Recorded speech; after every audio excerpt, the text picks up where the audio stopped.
snowpack forms over time. Each storm leaves behind a distinct layer with unique properties, shaped by temperature, moisture, and wind. Over a season, these layers accumulate, telling the story of winter's journey. Beneath the snowpack's surface lie hidden realities. Weak layers form when snow fails to properly bond, invisible from above, yet capable of catastrophic collapse when pressure mounts. Our minds build in a remarkably similar way. Each life experience deposits its own layer.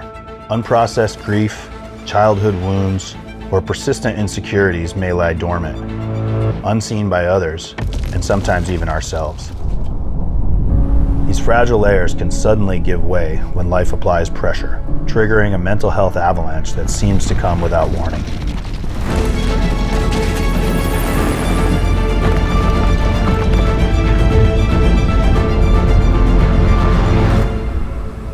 Understanding both snowpack and mental health requires patience, attention, and respect for the complex forces that shape them.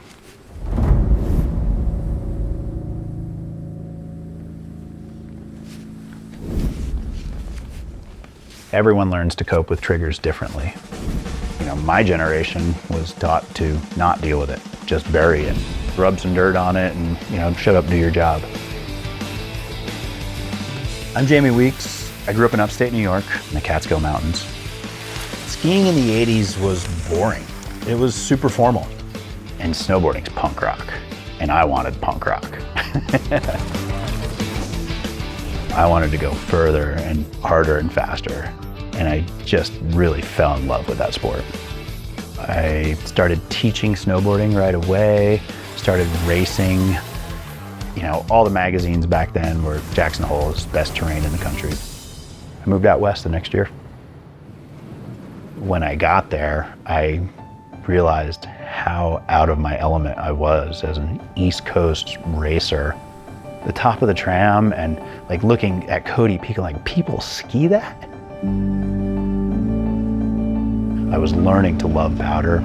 The gates were still closed. It was cops and robbers. You had to poach. And I skied the backcountry a lot before it opened up. When the gates finally open, I'm guiding people up Cody Peak. It's pretty amazing.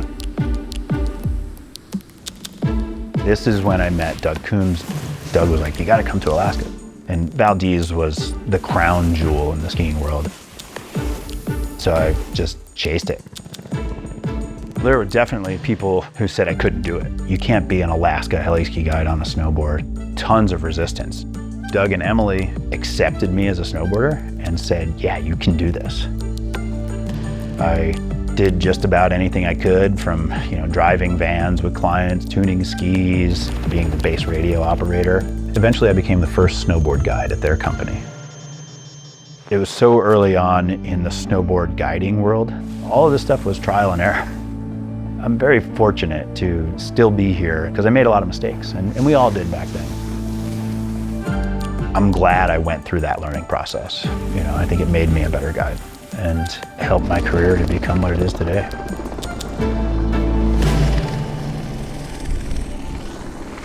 So I've been a heli ski guide in Alaska for 25 years.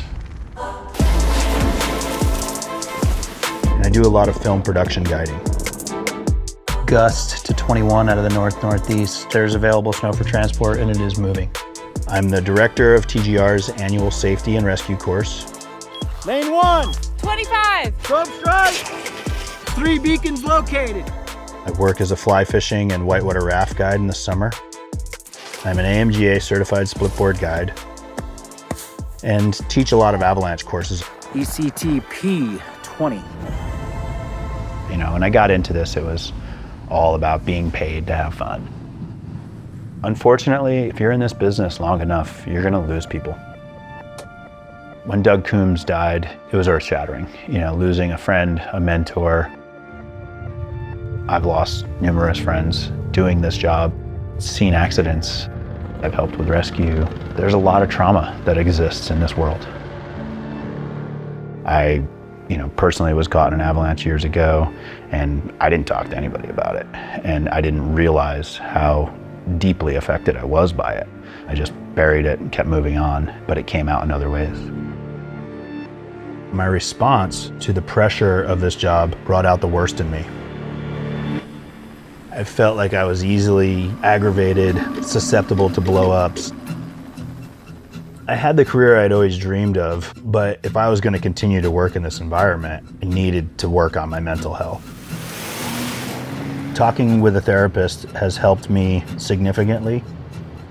Being able to take your problems out of your head and put them into your voice, there's a lot of power in that. I needed some alone time where I'm not responsible for anyone else to recharge my batteries, and snowboarding is how I do that. For me, I like to make it all go quiet for a while. Tonight we ride, tomorrow we fight for the ones that were left behind. Tonight we ride. Going through the steps to heal myself, I would see coworkers who were struggling as I had in the past, and that I'm in a very unique position to help them. Leaving home again, traveling around the Intermountain West, teaching our mental health course. It brings a lot of things full circle for me to share what I've learned over the years. Without further ado, JamieWeeks. I know that my teammate, my coworker has my back, and that meant the world to me. Since I've been teaching this mental health component, I've gotten such a great response. Yeah, I really like everything you had to say. The outdoor industry as a whole has a desire to help their staff with mental health. I presented this course for other guide services, ski patrols, heli operations, professional athletes, and whitewater rafting companies. There's a need for tools to help and support. It's really just opened the communication. You're not just on your own to deal with what you're dealing with. You have teammates, family members, professionals that are there to help you work it out so that you can be in the best place you can possibly be in when you're asked to do the impossible. 3, 2, 1, go, go, go.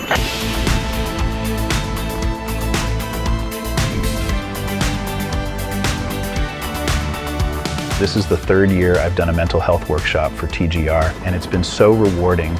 The best part for me is seeing the evolution.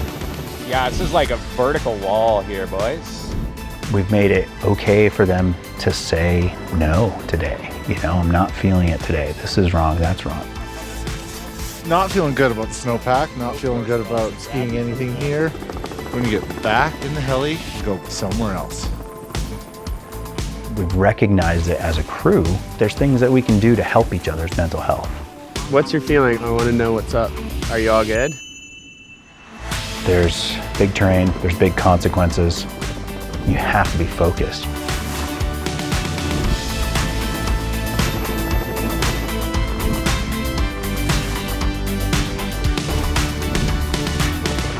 If you're strong and healthy and stable, I feel like it's limitless what we can achieve.